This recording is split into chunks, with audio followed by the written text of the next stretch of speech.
I want to sacrifice my life for my motherland. मेरे देश के लिए मेरी जान भी निछावर है।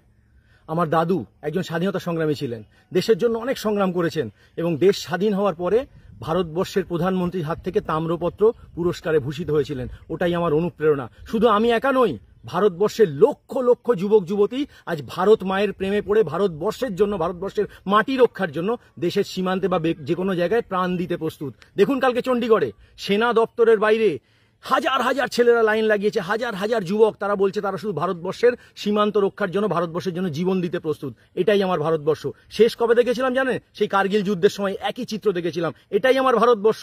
আজকের এই ভারতবর্ষের মুখ হচ্ছে ভারতবর্ষের দুই বীরাঙ্গনা। এই লড়াইয়ের মুখ দুই বীরাঙ্গনা, একজন কর্নেল সোফিয়া কুরেশি আর একজন ভূমিকা সিং। এই ভারতবর্ষকে আমরা চাই। এই ভারতবর্ষের স্বপ্নই আমরা দিনের পর দিন দেখে এসেছি, যেখানে জাত ধর্মের ঊর্ধ্বে উঠে শুধুমাত্র ভারতীয় বলে নিজেকে ভাবতে হবে এবং ভারতবর্ষের, ভারত মাকে ভালোবেসে তাকে রক্ষার জন্য নিজের জীবন দিতেও কেউ পিছপা হবে না। এই ভারতবর্ষের স্বপ্নই আমরা দেখে এসেছি।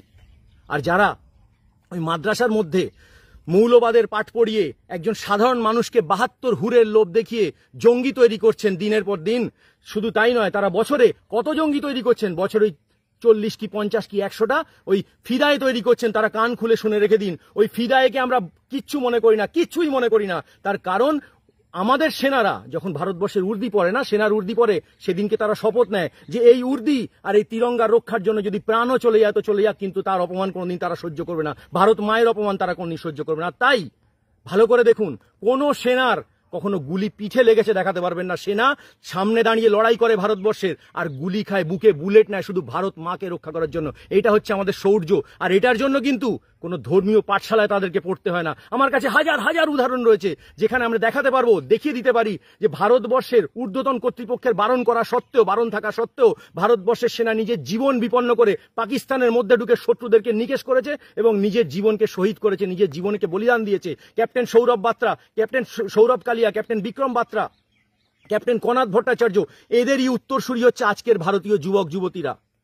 আর উল্টো দিকে ওই ইসলামের পবিত্র পাক সেনাকে দেখুন। পাক সেনা, আমি রেকর্ড তথ্য দিয়ে বলছি, যখন পূর্ব পাকিস্তানে লক্ষ লক্ষ মানুষের ওপর এরা অত্যাচার করেছে এই পাক সেনা, এবং লক্ষ লক্ষ নারীকে এরা ধর্ষণ করেছে, তাদের সম্ভ্রম লুট করেছে। আর যখন ভারতীয় সেনার সামনে পড়েছে, ভারতীয় সিংহদের সামনে যখন তারা পড়েছে, তখন ওই আধুনিক অস্ত্রশস্ত্র ফেলে না, নত জানু হয়ে ক্ষমা চেয়েছে, আত্মসমর্পণ করেছে। কিসের জন্য জানেন?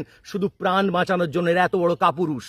হ্যাঁ, আমি একদম দায়িত্ব নিয়ে বলছি, ইতিহাস বলছে, আমি একা বলছি না, ইতিহাস বলছে।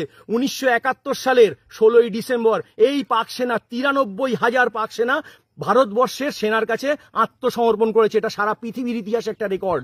এত রেকর্ড সংখ্যক সৈন্য কোন যুদ্ধে আত্মসমর্পণ করেনি। এদের কাছে সবকিছু থাকা সত্ত্বেও এই কাপুরুষরা আত্মসমর্পণ করেছে। কারণ আমার সেনাদের না, আমাদের ভারতবর্ষের রক্তে লড়াই আছে, রক্তে। ওই কাপুরুষদের মতন আমরা লড়াই করি না, আমরা লড়াই করি, আমাদের মধ্যে বীরত্ব আছে।